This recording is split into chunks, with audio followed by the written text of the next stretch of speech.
Olá, boa tarde. Inovação, qualidade e redução de custos? Levantamento realizado pelo Conselho Nacional de Justiça aponta crescimento de 171% entre 2021 e 2022 no uso de inteligência artificial no Poder Judiciário. No Supremo Tribunal Federal, ferramentas são implantadas com essas finalidades, como a RAFA 2030, que vai classificar as ações que chegam à Suprema Corte de acordo com os objetivos da ONU, a Organização das Nações Unidas. O uso da inteligência artificial no Poder Judiciário é um dos destaques do Jornal da Justiça de hoje. Vamos aos demais. Procurador que agrediu a chefe durante expediente é preso em São Paulo. Contagem regressiva para as eleições. Faltam 100 dias para o pleito de outubro. É tempo das brasileiras e brasileiros conhecerem e avaliarem os feitos e as propostas daqueles e daquelas que desejam se submeter ao julgamento popular. E ainda, Superior Tribunal de Justiça aplica o princípio da insignificância e tranca a ação por venda irregular de 2 bilhetes do metrô.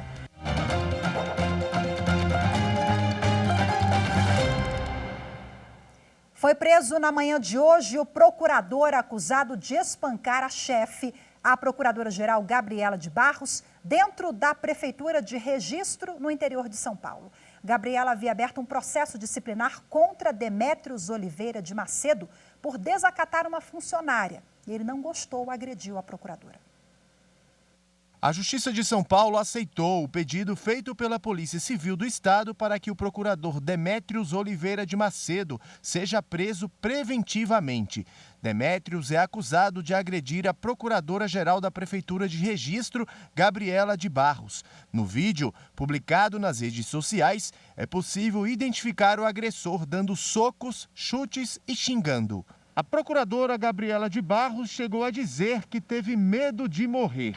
A Polícia Civil abriu um inquérito para investigar o caso, baseado nas fotos e vídeos da agressão. O caso foi registrado como lesão corporal.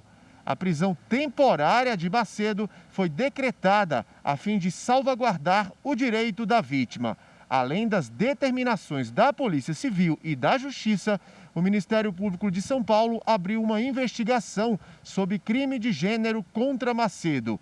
O acusado também foi suspenso pela Ordem dos Advogados do Brasil. A Prefeitura de Registro decidiu pelo afastamento dele por 30 dias, além de ter o salário cortado. Macedo também vai responder um processo administrativo que pode resultar em exoneração do cargo. Nas redes sociais, a procuradora Gabriela de Barros defendeu os direitos da mulher e pediu a condenação do agressor. Eu não vou deixar isso passar em branco, né? Nenhuma mulher deve admitir ser tratada dessa forma.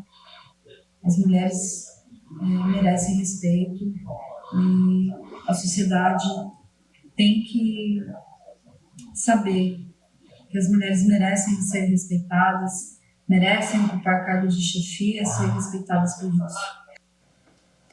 Está marcada para daqui a pouco, às 2h da tarde, a audiência de custódia do ex-ministro da Educação, Milton Ribeiro. Ele foi preso nessa quarta em uma operação da polícia que investiga a prática de tráfico de influência e corrupção para a liberação de recursos públicos do MEC. O ex-ministro foi autorizado a permanecer em São Paulo e a participar da audiência de forma virtual. Supremo Tribunal Federal deve decidir se é ou não constitucional um provimento da Corregedoria Geral de Justiça de Mato Grosso que determinou a tramitação direta de inquérito policial entre o Ministério Público e a Polícia Civil. O Sindicato dos Delegados do Estado afirma que apenas a União poderia estabelecer essa norma. A ação foi proposta pelo Sindicato dos Delegados de Polícia de Mato Grosso. A categoria alega que a medida contraria o que determina as constituições estadual e federal ao estabelecer um controle interno por parte do Ministério Público do Estado dentro da Polícia Civil. O sindicato explica que a Constituição Federal garante autonomia e independência da Polícia Judiciária Civil, tanto na parte administrativa quanto nas investigações. Ressalta ainda que o Ministério Público pode pedir a abertura de inquérito policial, mas não determinar o método de trabalho a ser adotado, e que isso invade a competência privativa da União ao legislar sobre matéria processual. O relator da ação é o ministro Alexandre de Moraes. O procurador-geral da República, Augusto Aras, já se manifestou sobre o caso. Para Aras, a medida é sim constitucional e reforça o papel do Ministério Público no que se refere ao controle externo da atividade policial. O Supremo Tribunal Federal reafirmou o entendimento de que constitui ofensa ao princípio federativo a requisição administrativa de bens ou serviços por uma unidade federativa a outra. Os detalhes dessa decisão você confere agora com a consultora jurídica da TV Justiça, Gisele Reis. A requisição administrativa é uma forma de intervenção do Estado na propriedade. Isso pode acontecer quando se está diante de um perigo público ou quando ele está prestes a acontecer. Nesses casos, a Constituição Federal permite que a autoridade requisite o uso da propriedade particular e garante ao proprietário o direito à indenização caso haja algum dano à propriedade. O plenário virtual do STF se debruçou no julgamento que questionava a constitucionalidade de um dispositivo previsto na Lei Orgânica da Saúde sobre a requisição em situação de necessidade coletiva, urgente e transitória.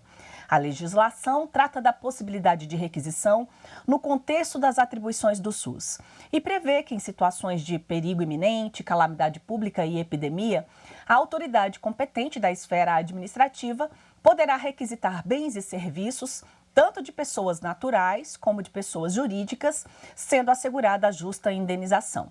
Por unanimidade, os ministros afastaram a interpretação que possibilite à União fazer a requisição administrativa de bens e serviços públicos de titularidade de outros entes federativos.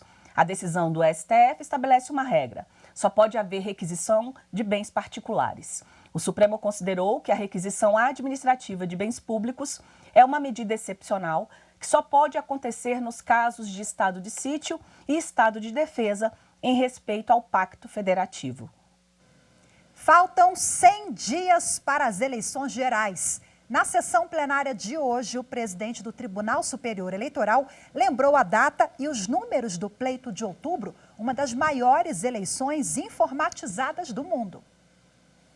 Já marcou no seu calendário? As eleições deste ano serão no dia 2 de outubro. A expectativa é de que cerca de 152 milhões de eleitores estejam aptos a votar, para que tudo ocorra de forma segura, transparente e auditável, como vem ocorrendo há 90 anos. A Justiça Eleitoral se prepara desde o final da eleição passada, em 2020. E é muita gente envolvida nesse processo. São cerca de 22 mil servidores que atuam no Tribunal Superior Eleitoral, nos 27 tribunais regionais eleitorais e nas mais de 2.600 zonas eleitorais.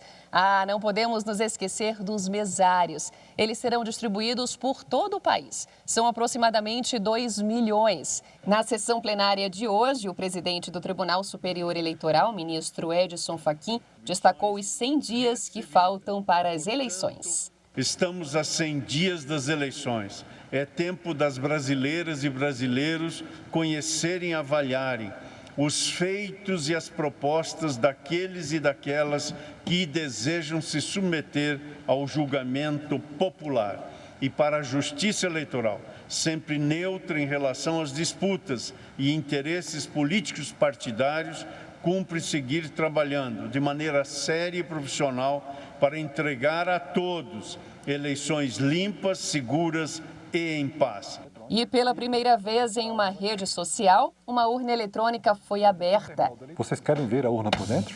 Os vídeos já estão disponíveis no aplicativo Quai. Essa é uma das ações que marcam os 100 dias para as eleições. Veja a seguir, inteligência artificial ganha cada vez mais espaço no Supremo Tribunal Federal e chega aos tribunais de justiça de todo o país. Vamos falar sobre o assunto em instante. Voltamos já. Que alegria poder participar da comemoração do aniversário de 20 anos desse canal tão importante para a sociedade. responsável por levar informações jurídicas de forma clara, esclarecedora, didática, com pouquíssimo juridiquês e de forma tão descontraída. Parabéns pelo seu aniversário de 20 anos, TV Justiça.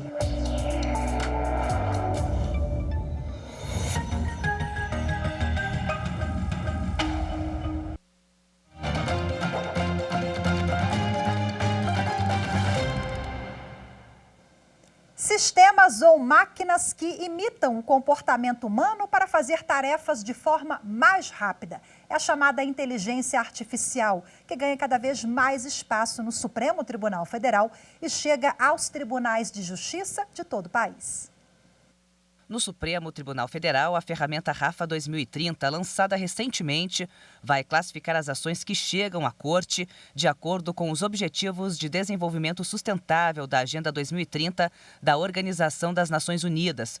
Os servidores são capacitados para a tarefa e a ferramenta vai padronizar e agilizar ainda mais o trabalho. E essa não é a única inteligência artificial do STF. O projeto Vitor auxilia na análise dos recursos extraordinários recebidos de todo o país e classifica os que são de repercussão geral. Um levantamento do Conselho Nacional de Justiça apontou um aumento do número de projetos de inteligência artificial no Poder Judiciário em 2022. A pesquisa identificou 111 projetos desenvolvidos ou em desenvolvimento nos tribunais, um crescimento de 171% em relação ao levantamento feito no ano passado, quando foram informados 41 propostas. Entre os principais motivos para o uso de uma ferramenta de inteligência artificial pelos tribunais estão o aumento da produtividade, busca pela inovação, melhoria da qualidade dos serviços judiciários e redução de custos. O mapeamento foi realizado pelo Programa Justiça 4.0, uma parceria entre o CNJ, o Programa das Nações Unidas para o Desenvolvimento e o Conselho da Justiça Federal, com o apoio do Tribunal Superior Eleitoral, Superior Tribunal de Justiça e Conselho Superior da Justiça do Trabalho. A iniciativa tem o objetivo de acelerar a transformação digital do Poder Judiciário.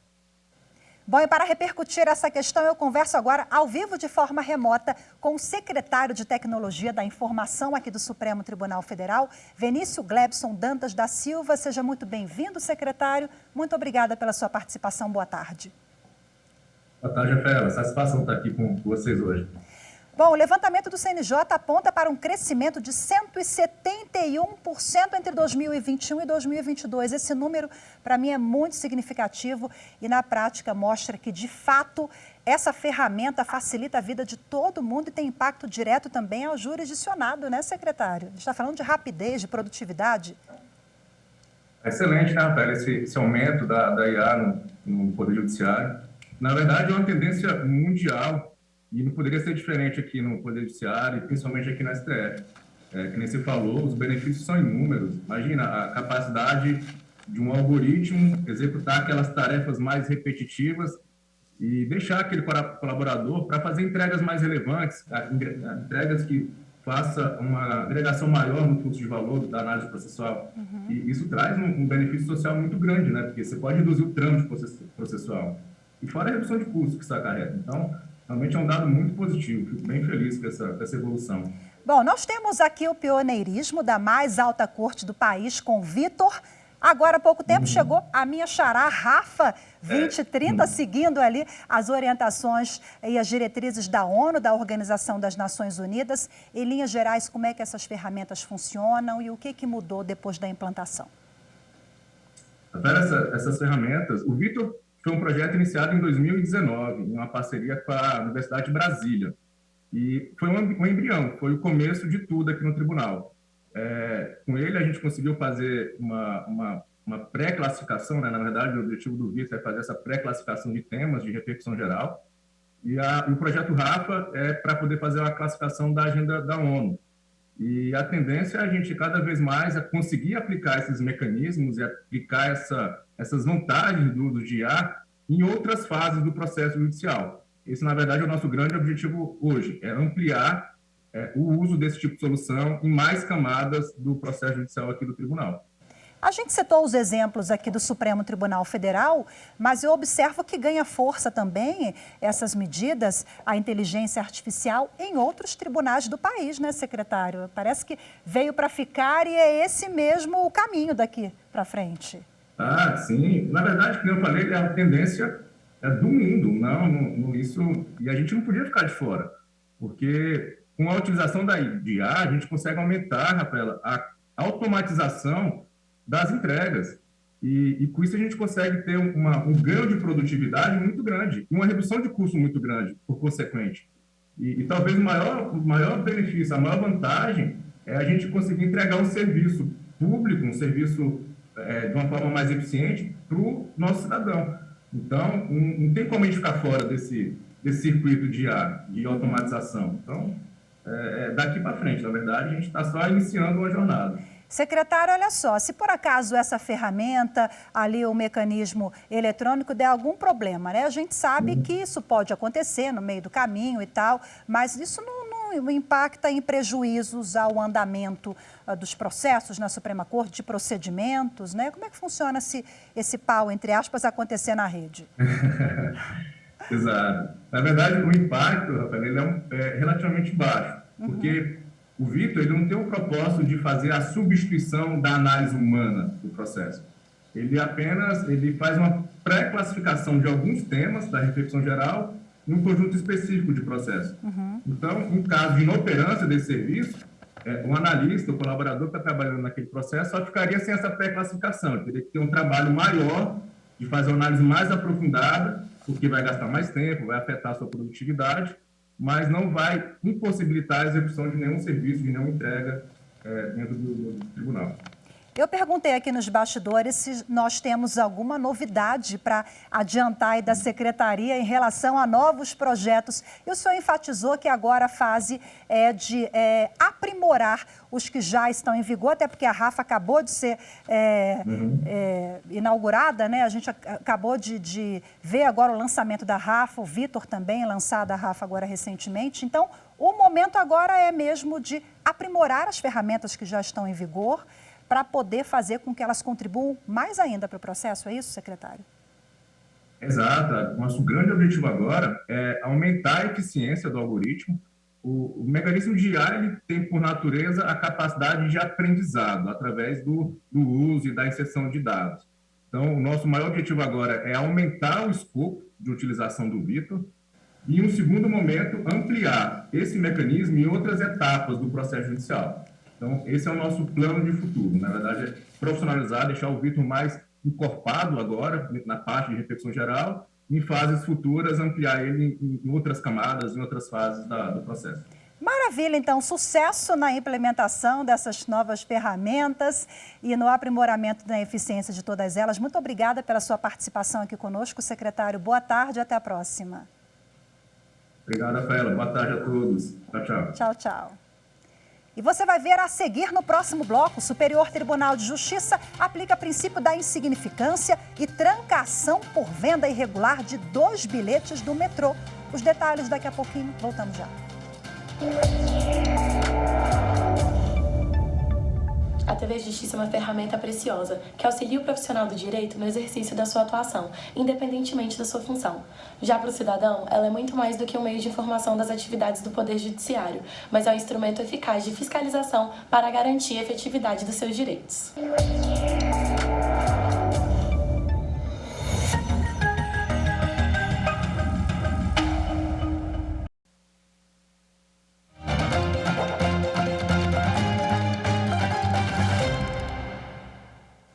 Uma vendedora submetida à pressão psicológica será indenizada por assédio moral. A 7ª turma do Tribunal Superior do Trabalho condenou a indústria de plásticos em que ela trabalhava por exceder o poder empregatício. A vendedora alegou ter sido vítima de conduta abusiva do gerente regional da indústria. Segundo ela, clientes eram retirados sem justificativa, havia aumento desproporcional de cotas, além de desqualificação em reuniões ou por mensagens, e boicote a negociações conduzidas pela empregada. A trabalhadora alegou que o objetivo era fazer com que ela pedisse demissão. O Tribunal Regional do Trabalho da 3ª Região, em Minas Gerais, condenou a empresa por assédio moral por considerar que, durante toda a relação de trabalho, a empregada esteve submetida a uma pressão extraordinária, se comparada aos colegas, num quadro de psicoterror. O TRT mencionou expressamente as provas testemunhais que confirmaram a pressão. e condenou a empresa ao pagamento de R$15 mil a título de indenização por dano moral. O relator do recurso de revista da indústria na 7ª turma, ministro Evandro Valadão, afirmou que a empresa não pretendia uma nova apreciação jurídica dos fatos registrados na decisão do TRT, mas sim a fixação de um novo valor para a indenização. O ministro registrou que não há na decisão do TRT nenhuma dúvida sobre a longa duração das condições caracterizadoras do assédio moral, que eram comuns e reiteradas. O Tribunal Regional foi soberano na análise dos fatos e provas, observou circunstâncias ensejadoras da condenação da parte reclamada da indenização por dano moral, atestando que a parte autora era vítima de desmedida pressão em seu trabalho na empregadora. Conforme o relator, para concluir em sentido contrário, seria necessário rever fatos e provas, conduta vedada em recurso de revista pela súmula 126 do TST. O voto foi acolhido por unanimidade pela 7ª turma. Após cerca de 5 meses de negociações, Eletrobras e trabalhadores ainda não chegaram a um acordo. Na audiência de conciliação telepresencial realizada hoje, o ministro Agra Belmonte, do Tribunal Superior do Trabalho, apresentou nova proposta para resolver a questão quanto ao custeio e a cobertura do plano de saúde, além da participação nos lucros e resultados da empresa. Bom, sem acordo definido, uma nova proposta será encaminhada agora após o ministro ouvir todos os sindicalistas e a empresa. As partes têm até 2 semanas para ajustar as propostas. O impasse entre a Eletrobras e os trabalhadores ocorre desde o início do ano e provocou diversas greves. As tentativas de conciliação ocorrem em meio à discussão sobre a privatização da companhia concluída após oferta pública de ações na semana passada pelo governo federal. O imóvel residencial da família, em regra, não pode ser dado como pagamento de dívidas. Mas o Superior Tribunal de Justiça decidiu que isso pode ocorrer por dívida de contrato de empreitada global, quando o empreiteiro se obriga a fazer a obra e fornecer os materiais para a construção do imóvel. A proteção ao bem de família está na Lei 8.009 de 1990. Mas existem situações em que a impenhorabilidade do bem é afastada, como, por exemplo, se a dívida for decorrente de pensão alimentícia, cobrança de impostos ou o imóvel for adquirido com um produto de crime. Esta advogada explica outras situações em que a lei prevê exceções. Quando a dívida é oriunda do próprio imóvel, eu não tenho a proteção da impenhorabilidade da Lei 8.009. No caso de financiamento, você quer comprar um imóvel, não tem dinheiro para pagá-lo. Você vai até uma instituição financeira, faz ali o financiamento para aquisição. Não está dando conta de pagar essas prestações. Você se tornou agora um devedor. Novamente, a gente vai falar, essa lei da impenhorabilidade do bem de família não pode incidir. Porque imagina se todas as pessoas fossem buscar esse financiamento, obtivessem esse financiamento e não pagassem. Se tornaria inviável. E um caso sobre as exceções de impenhorabilidade do bem de família chegou ao STJ. O processo julgado surgiu a partir da cobrança de uma dívida originada em um contrato para a construção do imóvel de residência dos devedores.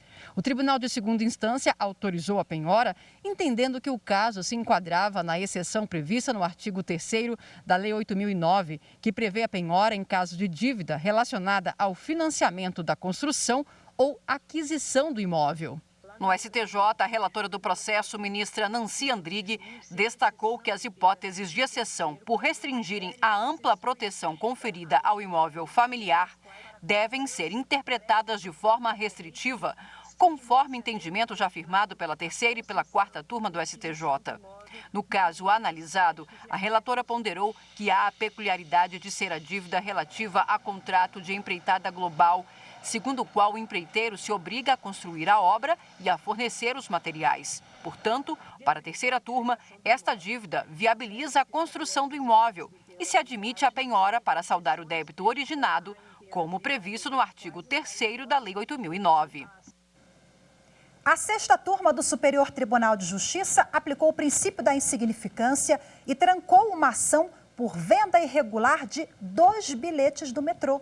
O caso ocorreu em São Paulo. O colegiado trancou a ação penal contra um homem acusado de estelionato por vender 2 passagens de metrô em São Paulo por preço abaixo da tarifa. De acordo com a denúncia do Ministério Público, ele adquiriu os bilhetes por meio do cartão estudantil dos filhos, por R$ 2,15, que seria metade do valor integral. Com a venda de cada passagem por R$ 4,00, ele supostamente causou prejuízo de R$ 4,30 à empresa de transporte público. A defesa pediu a aplicação do princípio da insignificância, mas o Tribunal de Justiça de São Paulo negou habeas corpus, sob o argumento de que não seria insignificante vender passagem mais barata em prejuízo do serviço de transporte público, e invocou a súmula 599 do STJ, que dispõe que o princípio é inaplicável aos crimes contra a administração pública. Ao analisar o caso no STJ, a relatora do recurso em habeas corpus, ministra Laurita Vaz, explicou que o princípio da insignificância ou da bagatela é aplicável quando se evidencia que o bem jurídico tutelado sofreu mínima lesão e a conduta do agente expressa pequena reprovabilidade e irrelevante periculosidade social. A relatora lembrou ainda que no Supremo Tribunal Federal prevalece a orientação de que o cometimento de conduta em prejuízo da administração pública não impede, a princípio, a incidência do princípio da bagatela, pois devem ser avaliadas as especificidades do caso concreto. E uma última notícia: o desembargador Ney Belo, do Tribunal Regional Federal da Primeira Região, concedeu liminar para cassar a prisão preventiva do ex-ministro da Educação, Milton Ribeiro, até o julgamento de mérito pelo colegiado da 3ª turma do tribunal. Ele está preso na Superintendência da Polícia Federal, em São Paulo. O Jornal da Justiça, primeira edição de hoje, fica por aqui. Muito obrigada pela sua companhia. Ótima tarde para vocês. Temos um encontro marcado amanhã. Eu te espero. Até lá. Tchau.